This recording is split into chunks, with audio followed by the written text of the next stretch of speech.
Hi mga mi! Welcome sa ating page. Samahan nyo nga akong gumawa ng dahlia mga mi, tapos i-arrange din natin ito dun sa basket natin. Nung gumagawa nga ako ng petals mga mi, nagsusunog ako niyan, is totoong brown out dito sa amin. Bali isa kami dun sa linya ng naapektuhan mga mi, dun sa lakas ng hangin. Maraming ang kable ng kuryente mga mi ang naputol-putol. Sa kasamaang palad mga mi ay isa nga kami doon. Aba naman, huy! Ewan ko ba naman, laging may hadlang sa ating mga crafters. Laging natataon mga mi na kapag nagra-rush ka talaga or may ginagawa kang projects ay talaga namang sumasaba yung mga hadlang. Huy, buti naman talaga mga mi ay maparaan tayo. Dahil nga walang kuryente sa amin mga mi, ay yan na nga lang talaga yung ginawa ko ay ang magpaso. Sa tagal nga ng walang kuryente mga mi, tignan nyo naman, halos mapuno ko na itong isang basket.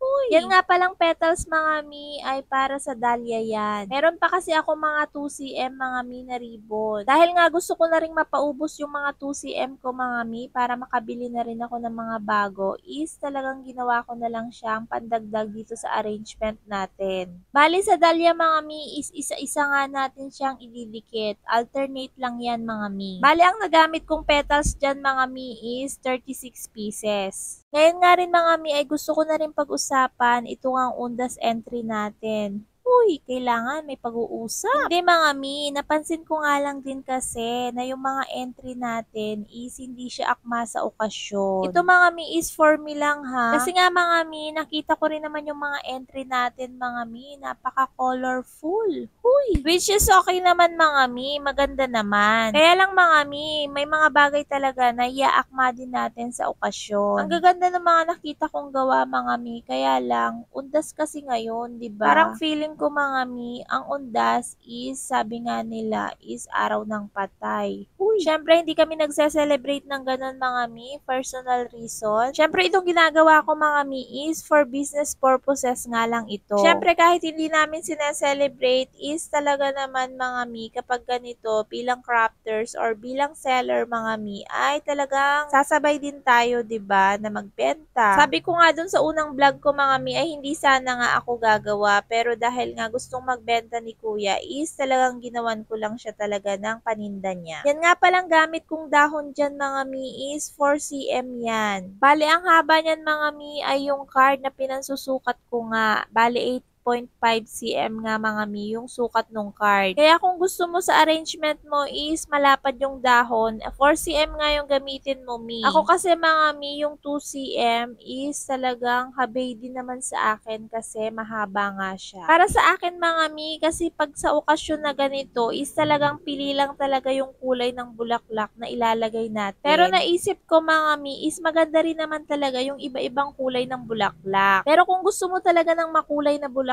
mga mi, is gamitan mo nga ng ganyang accent. Mag-block ka ng wrapper mga mi. Tapos, more on dahon lang talaga tayo mga mi. Huwag na tayong maglagay ng mesh. For me ha mga mi, kasi parang pag nilagyan ko ng mesh is, sa paningin ko, para siyang flower girl. Ano ba yun? Basket ng flower girl. Ganon. Tapos, kaya black wrapper yung ginamit ko mga mi, hindi ako nagputi, is talagang kapag black wrapper yung ginamit mo, is may emphasize yung kulay nung flower. Siyempre, ang black nga naman, di ba, ang kulay niyan is nagsisimbolize siya na nagluluksa ka pa nga. Wala lang mga mi, sinearch ko lang sa Google. Huy!